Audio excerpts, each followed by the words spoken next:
हिंदू पंडित जी ने अजान का बहुत ही अच्छे तरीके से मतलब बताया है दोस्तों। एक बार अगर आप सुनेंगे तो सुनते रह जाएंगे। पहले वीडियो देखते हैं फिर बात करते हैं दोस्तों। मुस्लिम समाज के भी काफी गांव हैं, तो वहां पर भी सुबह के समय अजान जरूर होती होगी। तो जिस समय अजान की आवाज आपके कानों में पड़ती थी तो मतलब आपको लगता था, दिक्कत होती थी कि भाई ये देखिए सुबह सुबह अजान हो रही है और ये तो नींद खराब हो गई। देखिएगा परिवार, मुझे तो क्या तकलीफ होगी, जाहिर सी बात है। वो परमात्मा का नाम ले रहे हैं, लोगों को आजान दे करके नमाज के लिए बुला रहे हैं कि आओ भाई परमात्मा का नाम लो और उस मालिक की इबादत करो। तो मुझे तो क्या तकलीफ होगी। आसपास बहुत सारे गांव हैं, हमारे मुस्लिमों के गांव हैं, मदरसे भी हैं, मस्जिद भी हैं और वहां पर आजान होती है। अच्छा लगता है, मैं तो उससे बहुत पहले उठ जाता हूँ। लेकिन मूल बात यह है कि मेरे गांव के भी किसी व्यक्ति को परेशानी नहीं होती है, कभी परेशानी नहीं होती है। बल्कि ये जो 5 मिनट से भी कम का समय होता है, इससे परेशानी क्यों होती है। जब हम छोटे थे उस समय इस तरह से भी उठते थे लोग बाग कि भाई अजान हो गई है, सुबह के समय की अजान हो गई है, अब ये उठने का अलार्म है। हिंदू भी इस तरह से उठते थे।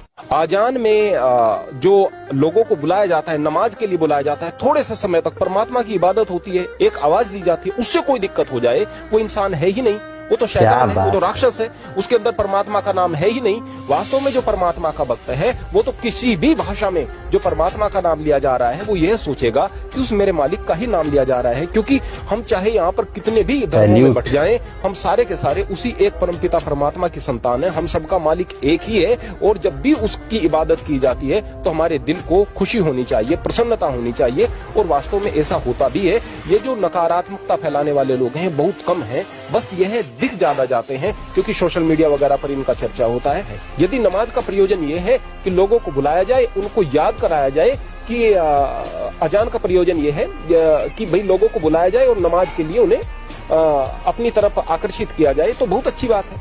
अजान अच्छी है, आजान का समय हो रहा है, नमाज का समय हो रहा है। उस वक्त अगर हम सोचेंगे कि अब हमें हनुमान चालीसा बजाना है, अब हमें आरती बजा देनी है जोरों की आवाज में, तो ये तो जिदबाजी वाली बात, हुज्जत वाली बात हो गई ना।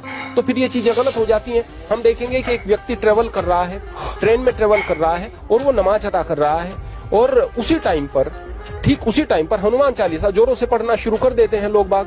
तो ये तो हुज्जत बात वाली बात हो गई ना। उस वक्त अपने इष्ट को थोड़ा याद कर रहे हैं, उस वक्त तो आप लड़ाई करने का प्रयास कर रहे हैं। अरे भाई हनुमान चालीसा भी पढ़ो और दूसरी चीजें भी पढ़ो और बहुत अच्छे से पढ़ो, लेकिन उस वक्त थोड़ी देर के लिए रुक जाओ जब दूसरा व्यक्ति अपनी इबादत कर रहा है, अपने तरीके से इबादत कर रहा है। मेरा कहने का मतलब यह है कि कोई दिक्कत की बात नहीं है कि यदि हम किसी बेकार के कंपटीशन में और बेकार के भाव में ना आए तो कोई दिक्कत की बात नहीं है। न किसी को नमाज से दिक्कत, न किसी को आज।